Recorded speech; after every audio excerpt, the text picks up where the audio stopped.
Data ringkas, fakta jelas tanpa ribet.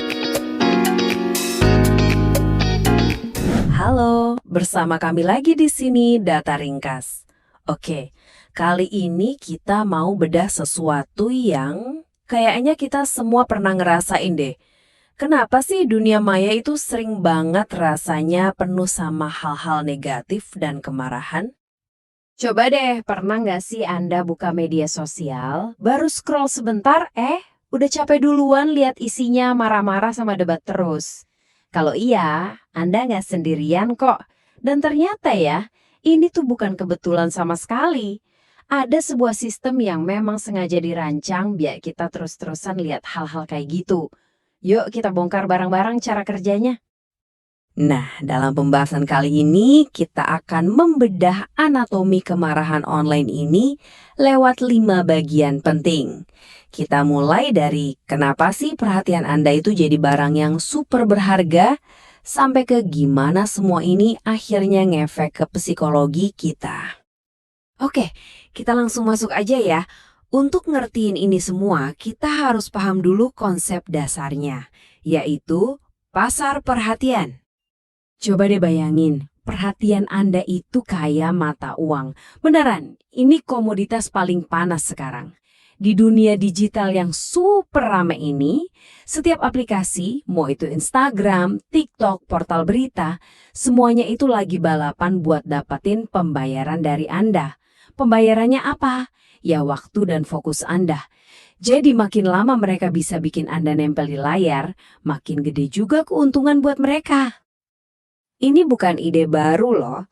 Jauh sebelum ada internet kayak sekarang, seorang peraih Nobel, Herbert Simon, udah bilang di tahun 1971, katanya, banjirnya informasi itu justru menciptakan kelangkaan perhatian. Jadi intinya, di tengah lautan informasi ini, siapa yang bisa rebut perhatian kita, dialah pemenangnya. Oke, jadi kalau perhatian itu hadiah utamanya, terus gimana cara paling jitu buat menanginnya? Jawabannya ternyata agak kelam nih. Ada pepatah lama di dunia jurnalisme, kalau berdarah pasti jadi berita utama. Nah, di dunia online, pepatah ini jadi makin relevan. Dan ini bukan kebetulan loh. Otak kita itu dari sananya emang udah di-setel buat lebih awas sama hal-hal yang negatif. Dan ini ada datanya. Sebuah studi gede-gedean dari ETH Zurich ngebuktiin ini. Mereka nemuin kalau kita nambahin satu aja kata negatif di judul berita, itu bisa naikin jumlah klik sebesar 2,3%. Kedengarannya kecil ya, tapi coba bayangin, kalau berita itu dilihat jutaan orang. Angka kecil tadi bisa jadi puluhan ribu klik tambahan.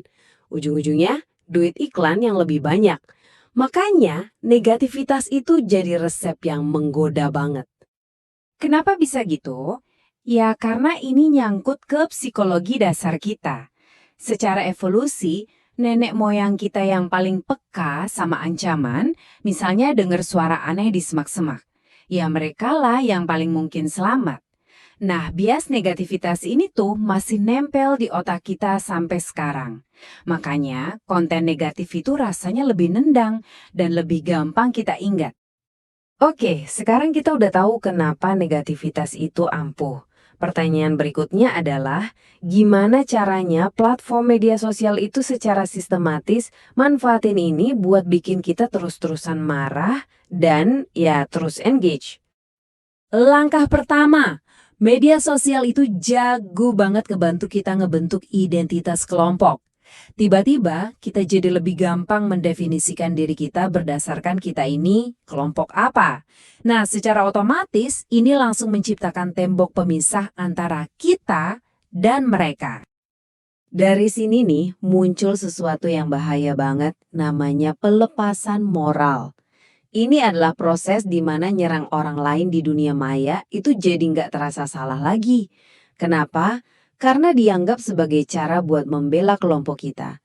Contohnya, ngebully orang dari kubu politik lawan itu bisa dianggap kayak tindakan pahlawan, bukan lagi agresi.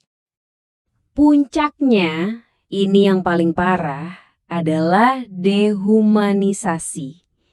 Ini adalah saat dimana kita udah nggak lagi ngelihat kelompok lain sebagai manusia yang punya perasaan.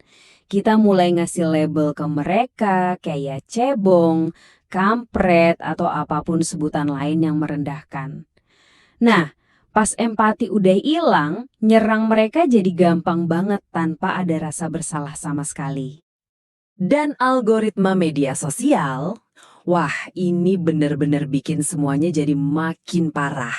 Algoritma ini sengaja menciptakan yang namanya ruang gema atau echo chamber. Isinya cuma konten-konten yang setuju sama pendapat kita.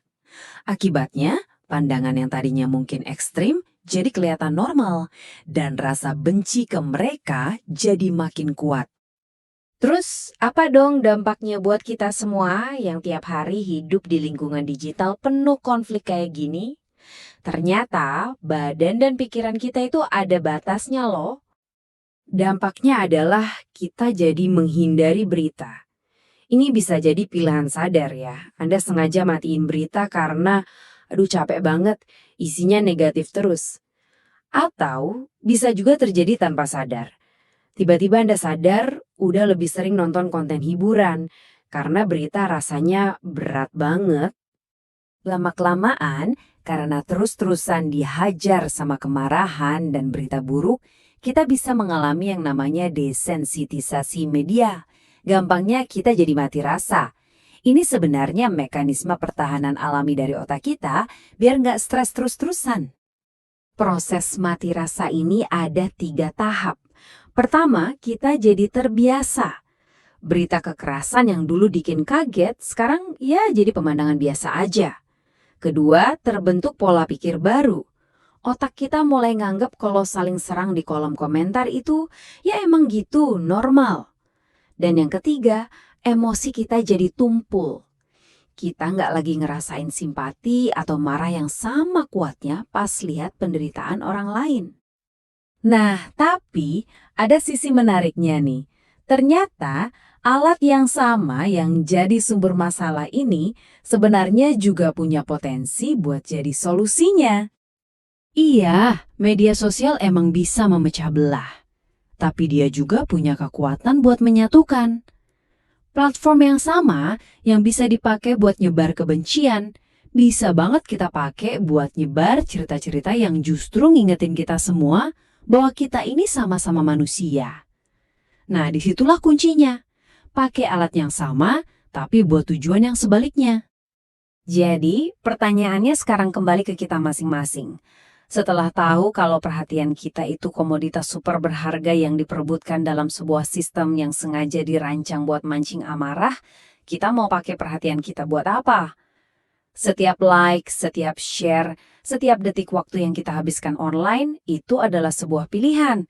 Pilihan sadar yang bisa ngebentuk dunia digital kita. Mau jadi lebih baik atau malah jadi lebih buruk. Terima kasih sudah mendengarkan. Jangan lupa untuk klik like dan subscribe serta tulis pendapatmu di kolom komentar.